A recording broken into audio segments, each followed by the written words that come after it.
Mon père. Bakert. Inch'Allah. maa ngi ñëw mu ne.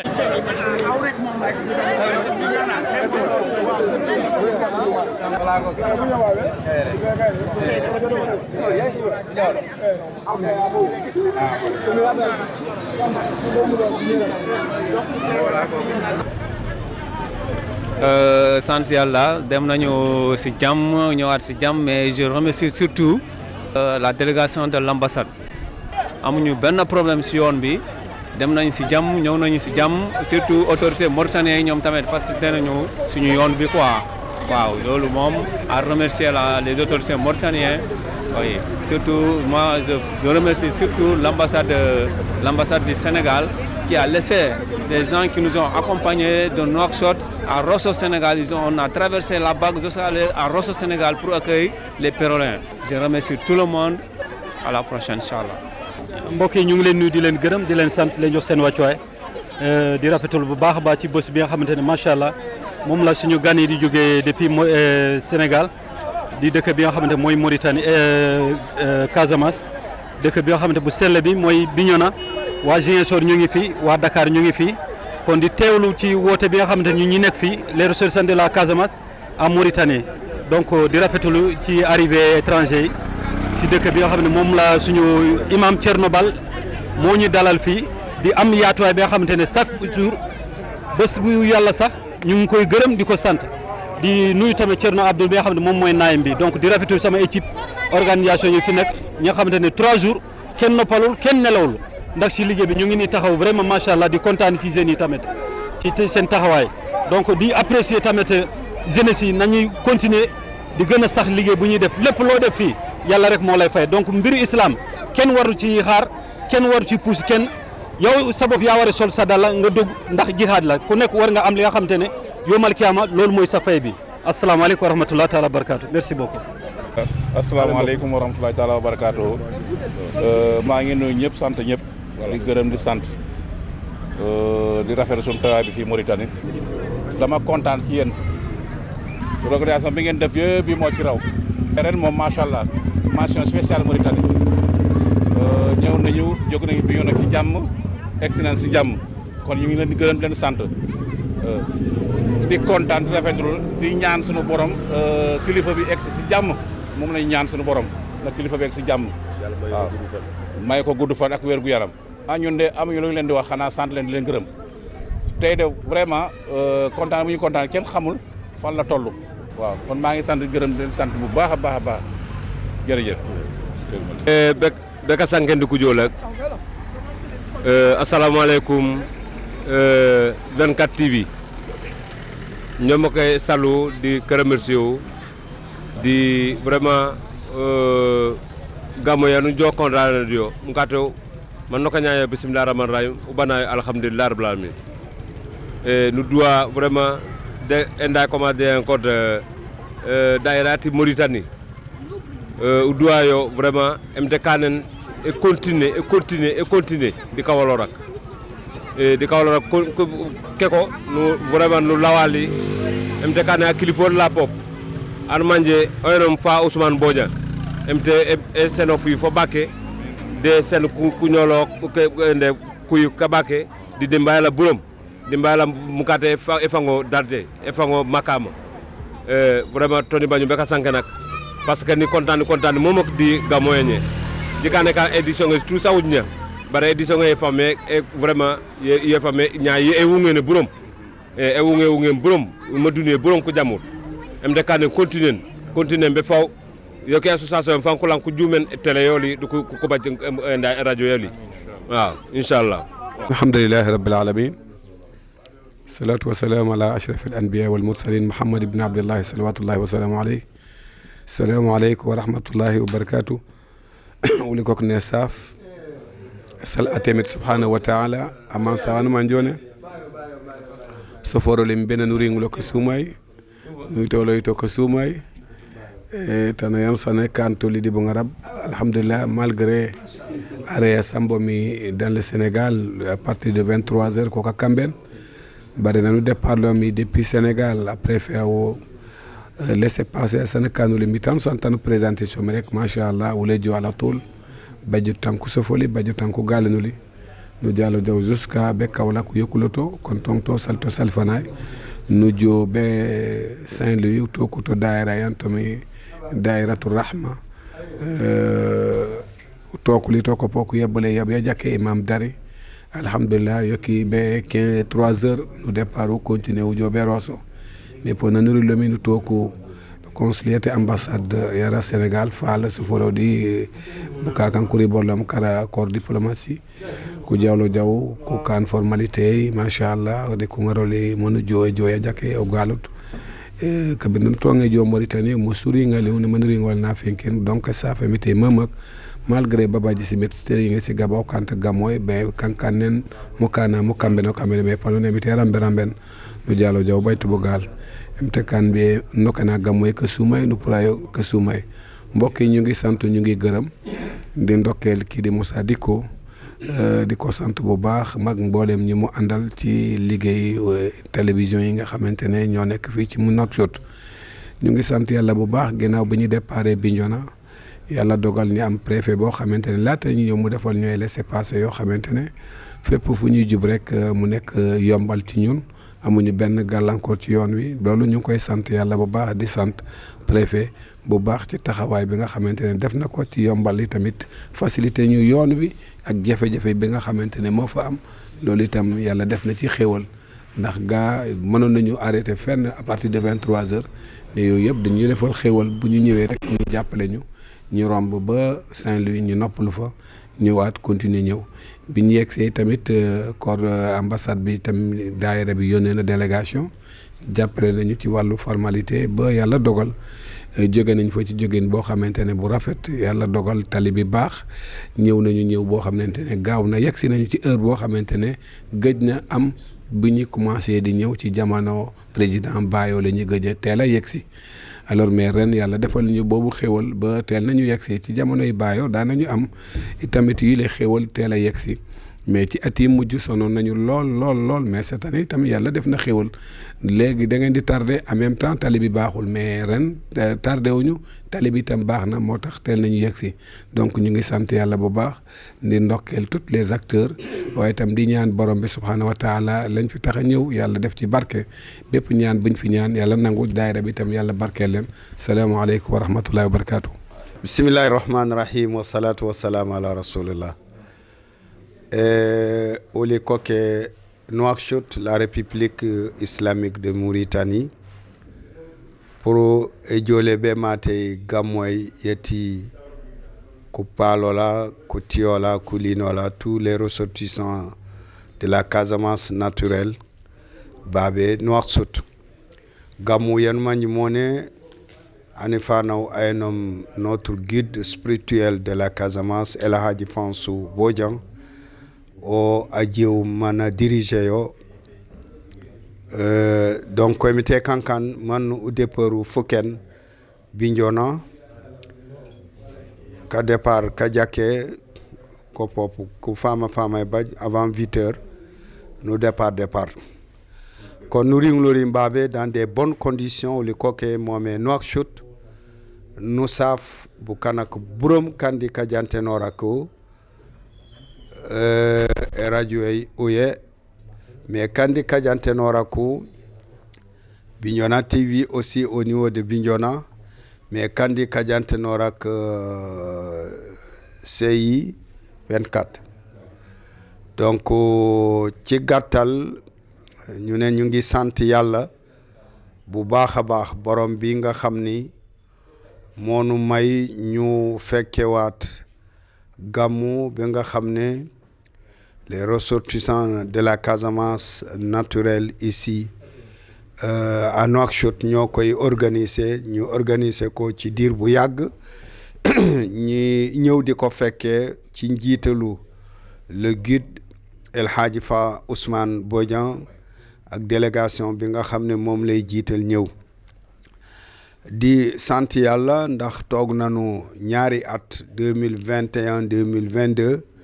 gàmmu bi organisé wuñu ko ci li nga xam ni àdduna bi yëpp ñoo ko xam te mooy Covid 19 bi nga xam ne yàlla def na 2020 la feeñ au Sénégal mais fekk ñun ñëw nañu fi février 2020 ba dellu ñu toog ba mars 2020 premier cas feeñ Sénégal kon booba ba léegi ñëwuñu Mauritanie aussi wala sunu mbokk yi nekk fii organisé wuñu ko à cause de la Covid 19 kon ci loolu yàlla def na ren édition bi 2023 ñu organiser ko mais sant yàlla bu baax a baax parce que lu ñu am ci voyage bi gëj nañ ko am comme ni ko mbokk mi waxee léegi président yi jaar nañu fi kenn ku nekk am na lu la yàlla may nga fekkee ko wala nga def ko te taxawaay boobu ñun dañ koy saluer di sant mboolem président yu fi mas a jaar la ko dalee seen kilifa di Nuha Sani te ñoom ñëpp ñu def ko bàyyi te yàlla def mu ngi Sénégal waaye xelam musul jóg ci njabootam ba mu bàyyi fii ci Nouakchott Mauritanie mais tamit di gërëm président Bayo parce que ñun ba ñuy ñëw moom la ñu doon coordonné bu baax a baax a baax yàlla def mu def mission am ba mu jeex ci nim anam yu gën a rafet ba mu jeexalee jox na ko benn mbokkam bu tudd Jaata Ensa Sani def na ko moom tamit defe naa benn mandat ba mu paree mu jox ko ki ñuy tuddee Karamba Diatta président Karamba Diatta aussi moom it ba mu paree defe naa Moussa Sani moo fi nekk léegi kon ci loolu ñun dañu bëgg a wax rek kenn ku nekk am na lu la yàlla may ci liggéey bi loolu moom mayu yàlla la kon ñoom ñëpp di leen sant gërëm leen bu baax a baax ci taxawaay bu rafet bi kenn ku nekk la nga def ci association bi ci daayira bi yàlla gis na ko te yàlla dala koy fay kon bugg a wax ne tey yëg si nañu fii booru 17 heures et quelques te loolu gëj naa am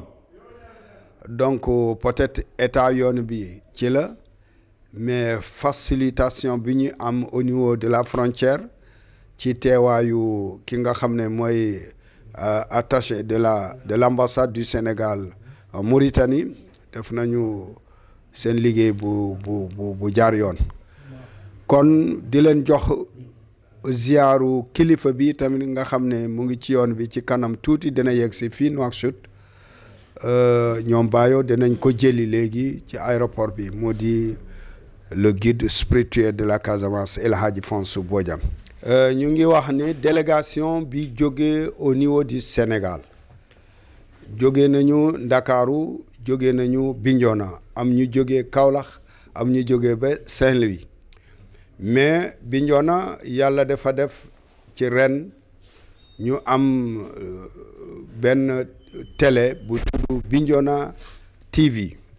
ki ko jiite di El Hadji Diémé muy PDG président de directeur général bu télé boobu di ko sant bu baax parce que li nekkoon yéenam mooy moom boppam ñëw couvrir gàmmu bi parce que dafa ne lépp loo xam ne activité El Hadji Fansu Bodian moom bu ci mënul dem dina yónni kenn ci agent yi nga xam ne ñooy liggéey ak moom mais yàlla def mënul ñëw mais liggéey bi dina continuer ñu fekk fii ay collaborateurs directs yi nga xam ni ñooy waa CI 24 bu Mauritanie ki ko jiite di Omaru Baro ñu ngi koy gërëm bu baax ci turu kilifa bi di ko ñaanal yàlla ci turu kilifa bi également ci délégation bi ñu ngi ànd benn organe aussi wala chaîne bu tudd waa Kër Fansu ñi nekk ci Facebook bi ñi nekk ci YouTube bi ñu ngi leen di gis ñuy def liggéey bu mucc ayib seen njiit mooy Moulay Diédhiou teg ci ki nga xam ne mooy doomu kilifa bi mu bokk ak ñoom ci liggéey bi di Cheikh Abdou Salam Bodian waaye teg ci ki nga xam ne mooy seen collaborateur direct foo ko gis rek moom day noppi mais moom mooy def liggéey bi yëpp mu tudd Younous Bodian moom lay tuddee avant chart doomu paa bi mu nekk koo xam ne ku am ay qualité yu bëre su ma ko toppee di wax fii dafay yomba jooy dana jooy te bugguma dugg ci détail yooyu kon di ko sant ci passage Younous ak mboolem ñiy liggéey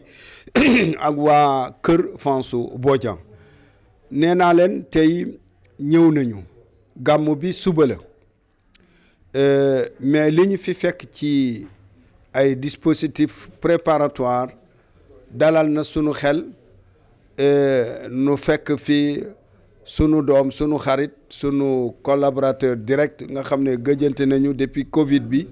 mu di Moussa Dikou moom it mu bokk ci ñi def liggéey bi ba gàmmu bi yegg fi mu yegg tey kon Moussa Dikou ñu ngi koy sant di ko gërëm bu baax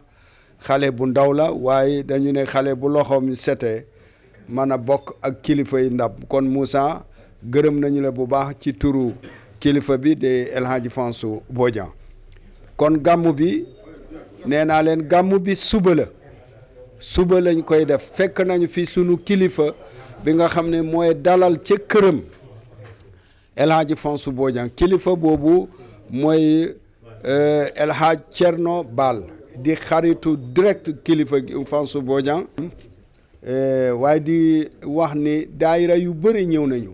yoo xam ne ñu ngi bàyyi ko Bignona yoo xam ne ñu ngi bàyyi ko Kaolack yoo xam ne ñu ngi bàyyi ko Saint-Louis yoo xam ne ñu ngi bàyyi ko Ndakaaru ñoo xam ne ñu ngi bàyyi ko ba Guinée Bissau ànd nañu ak Kaolack ànd nañu ak ñun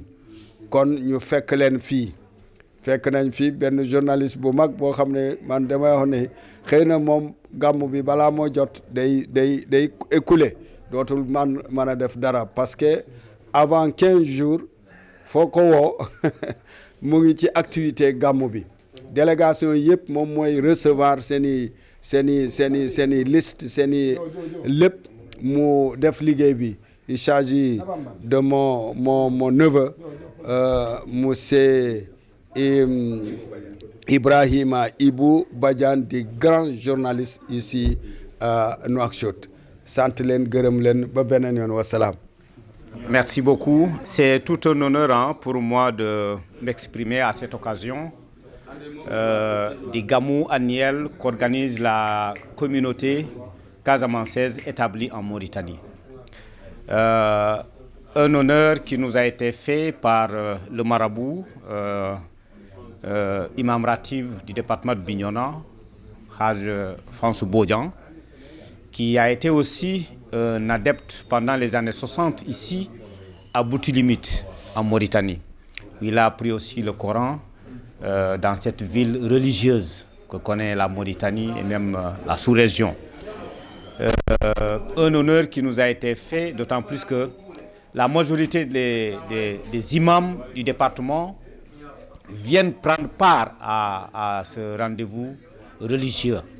C'est pourquoi nous ressortissants de la Casamance naturelle,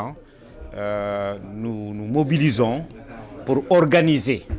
un gamou de cette dimension, un événement religieux de cette dimension, où tous les ressortissants de la Casamance naturelle, ici établis en Mauritanie, convergent vers Nouakchott pour vivre l'événement. L'événement, nous le vivons, avec nos parents mauritaniens. Et c'est pourquoi l'occasion aussi me sera donnée pour remercier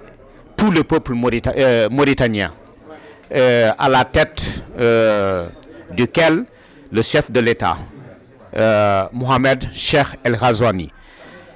et toutes les autorités compétentes qui nous ont accordé, parce que sans elles,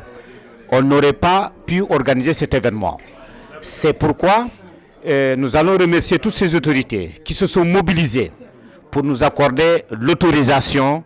d'organiser cet événement religieux, auquel, en tout cas, une délégation est venue de Dakar, une délégation est venue de Bignona. Bignona, c'est en Casamance, c'est à presque plus de 1000 km de Nouakchott. Mais également remercier la wilaya de Nouakchott-Ouest, en particulier le Hakem de Sebra, qui a diligenté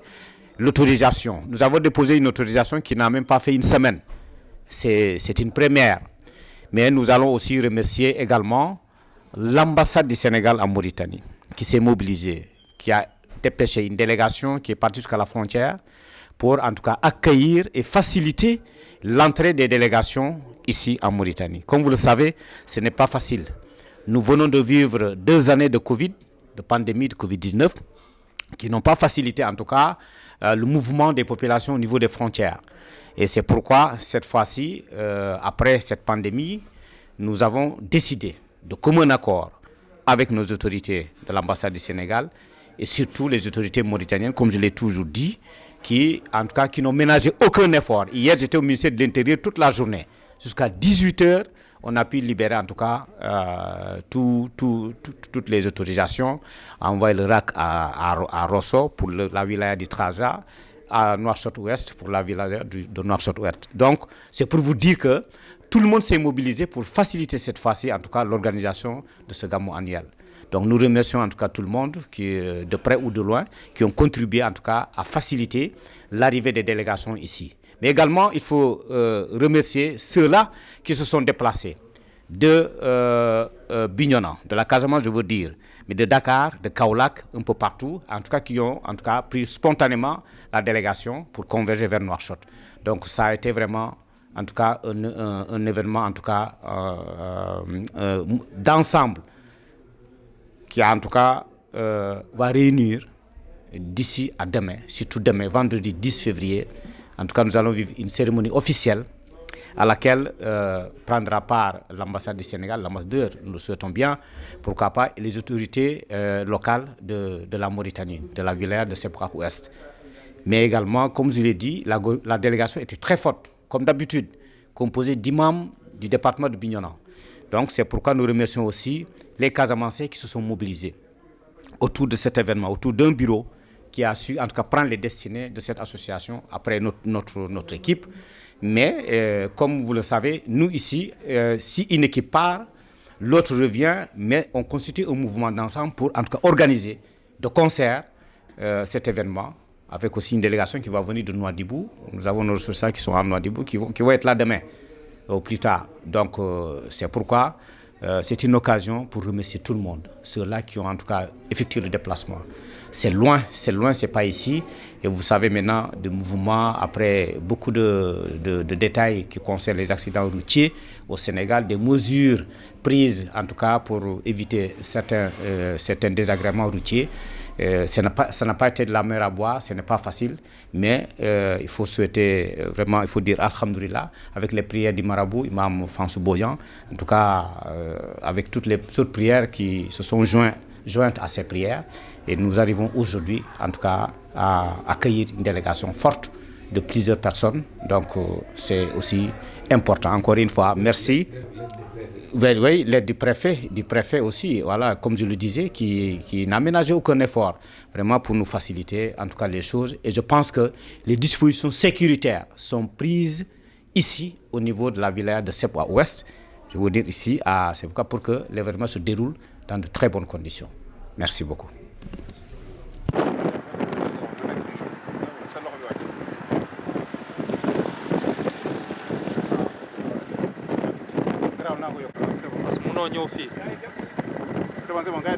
C'est bon.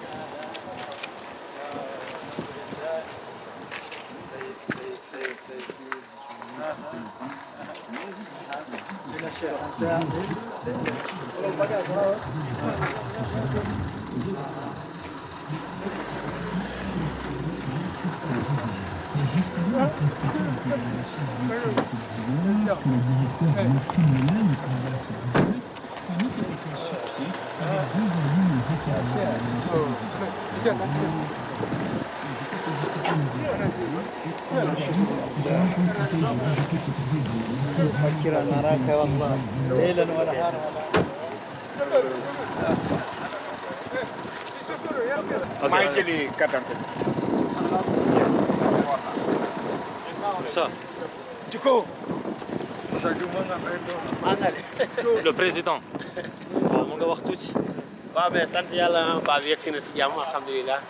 waaw ñuy sant ñëpp ñi nga xam ne ñoo ñëwoon pour teewlu si arrivé sëñ bi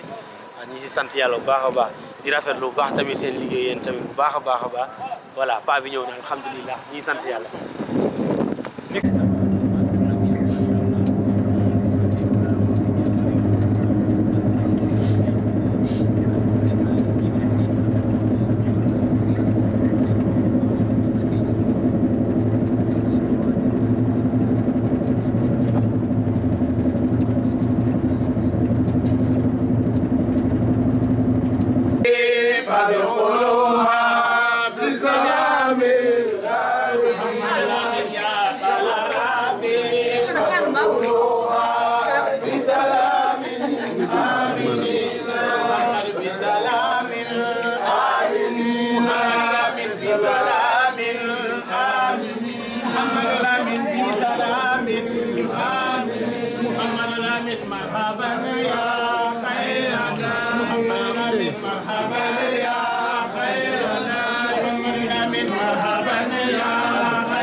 أنت نور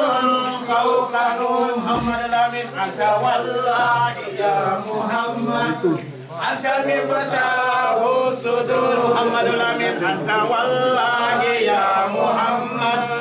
أنت مفتاح الصدور محمد الأمين قال ربي فادخلوها بسلام آمين محمد الأمين قال أنا بدر علينا بسم محمد الأمين قال أنا بدر علينا بسم الجميل محمد الأمين سجي يا ربي عليه مدى محمد الأمين في سلام محمد الأمين في سلام يا رسول الله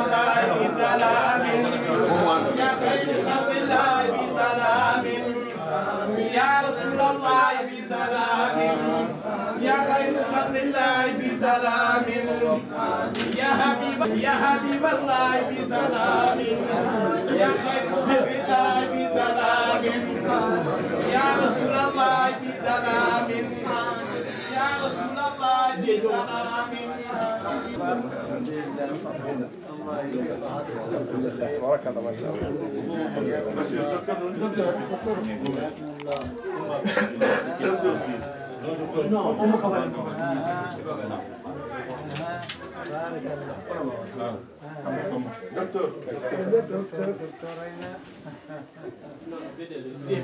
سلمنا هناك في المطار ولكن كأننا انكرت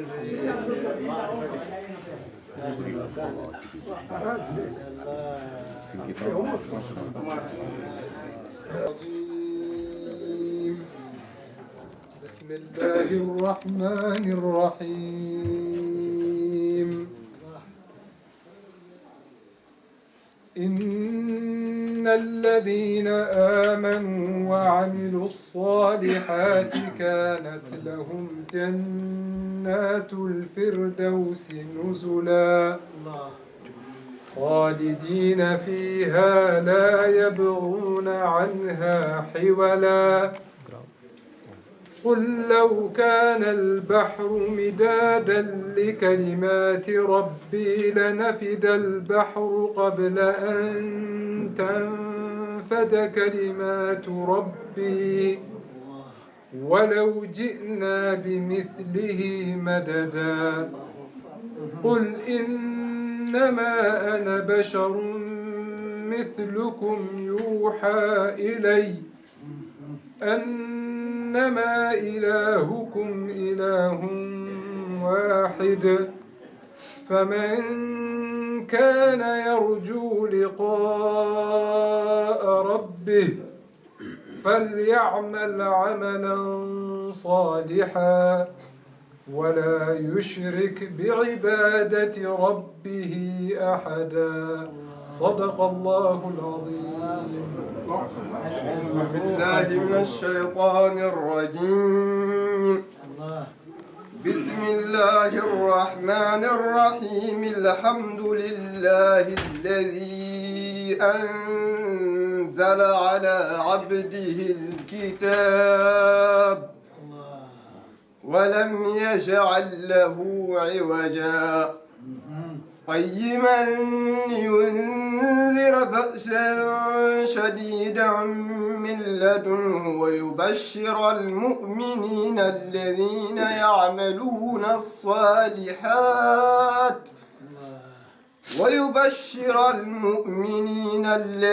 يعملون الصالحات أن لهم أجرا حسنا ماكثين فيه عبدا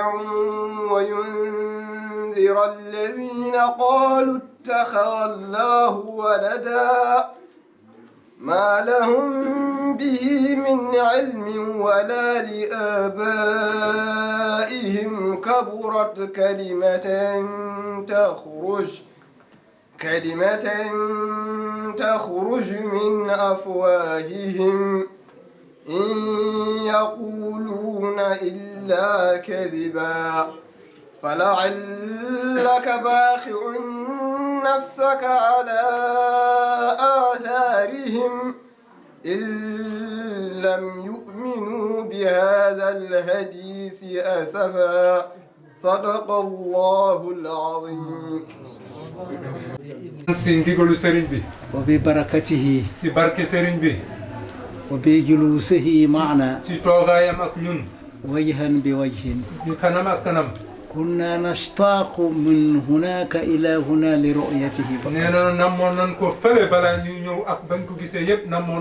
وحينما رأيناه والله كفى منا لم نجد ألما ولا تعبا ولا أي شيء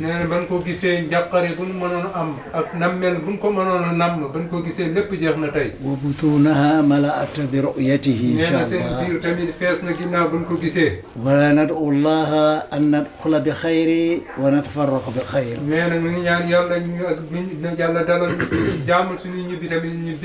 آتيون كلهم الله يجعل لهم سندا وعونا للإسلام وبالأرزاق.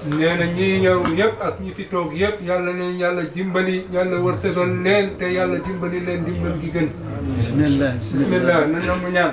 بالله من الشيطان الرجيم. بسم الله الرحمن الرحيم. الحمد لله رب العالمين الرحمن الرحيم مالك يوم الدين. آمين آمين آمين. اهدنا الصراط المستقيم صراط الذين غير المغضوب آمين يا رب. آمين آمين. تب علينا إنك أنت التواب. آمين. وافتح لنا جميع أبواب الخير بإذن الله وبقدرة الله وبإرادة الله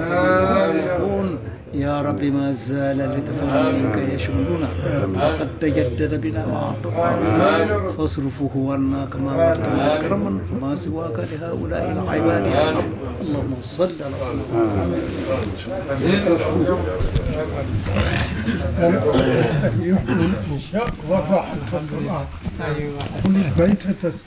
Ce sera aussi l'occasion de lancer en tout cas une annonce pour vous dire que vous allez vivre l'événement en live, ici même, à partir de Nouakchott. La cérémonie officielle qui se déroulera de 17h à 19h, mais également la soirée religieuse, une causerie, avec comme thème principal l'éducation et la crise des valeurs. L'éducation en islam, bien sûr, et la crise des valeurs. Vous allez vivre l'événement en direct, ici, sur cette chaîne YouTube, CI24. Alors, autant pour moi. Donc, on va vous envoyer le lien, vous allez partager le lien, et vous allez vivre l'événement en direct. Donc, vous allez assister en tout cas à de grands